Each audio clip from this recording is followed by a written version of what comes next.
So for today's video mga kanayon, nandito tayo ngayon sa Urdaneta. Sali kasi tayo sa DC Moto Pangasinan Grand Opening. Andito tayo sa mismong gasolinahan ng Shell. Maya lang kasi ay aalis na rin kami mamayang alas 9 para sa parade. May mga ibang vlogger pa pala na galing sa ibang lugar na sumali at para suportahan din ang DC Moto Pangasinan. Habang nag-aantay pa nga kami ng ibang pwede pang dumating, sinimulan na rin pala ng DC Moto Pangasinan ang pag-distribute ng food stub at riding jersey. Lahat pala na invite at nag-register sa DC Moto Pangasinan ay may tigi-isang riding jersey at food stub. Sobrang nasulit talaga natin mga kanayon ang pagsali sa parade. Ilang minuto pa nga lang mga kanayon ay umalis na rin kami para mag-parade. Simula pala kami dito sa Urdaneta, dadaan kami ng Santa Barbara, Alasyaw at Dagupan hanggang sa makarating kami sa Manawag. Ilang minuto pa nga lang ay nakarating na rin kami dito sa mismong bayan namin sa Santa Barbara. Di ko na rin pala namalayan nandito na pala kami kasi sobrang nag-enjoy ako dito sa Grand Opening Parade.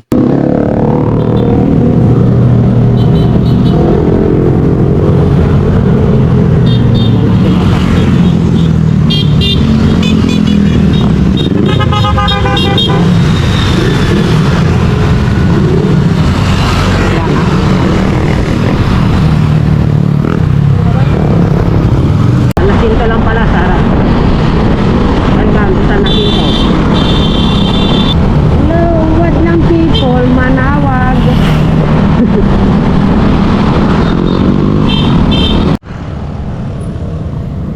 So ayun mga kanayon, nandito na kami sa Manawag.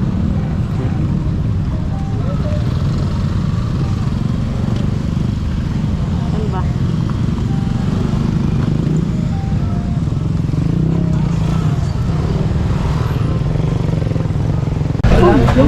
So habang i-ribbon cutting po, pwede wag muna po kayong huminga.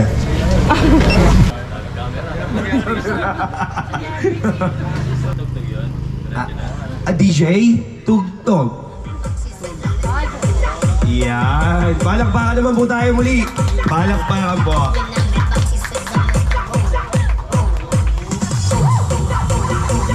Yun. Palakpakan naman tayo dyan.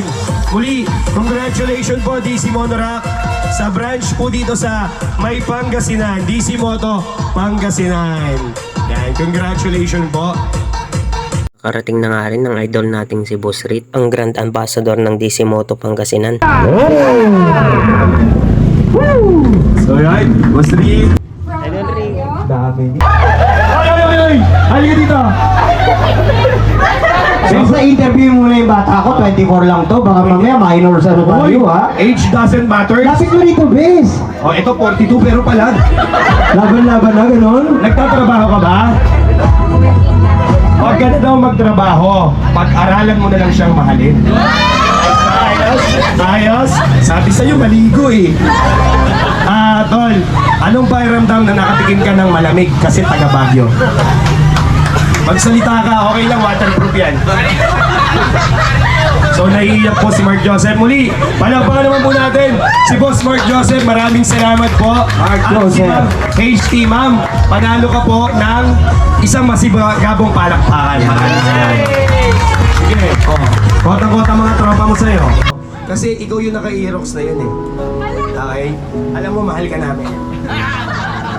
Ang sarap, ang sakit sa pakiramdam na naka-Aerox tayo, pinagbibintangan tayo, babaero. Yung pala, namili na ng iba. Yung pagkukulang natin, hinanap na sa iba. Tol, bakit ba kayo nag-break? Yung side mo gusto namin malaman. Tayo lang naman nakakarinig eh. Tol, yung totoo lang ha, ayoko na naninira ng babae. LDR. LDR? LDR. Taga saan ka ba? Manawag. Manawag? Baguio siya? Negros. Negros? Ano ba yung LDR? Lost and found? Akala nyo lang wala siyang atay. Eto, buhay na buhay.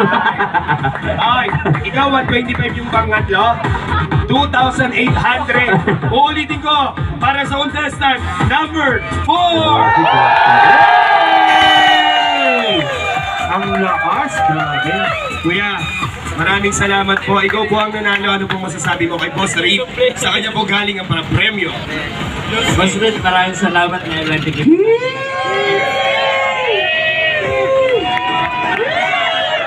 Taga rito po, taga Bagay box, saka... Tama na yan, pasok na tayo, hanap pa na yan.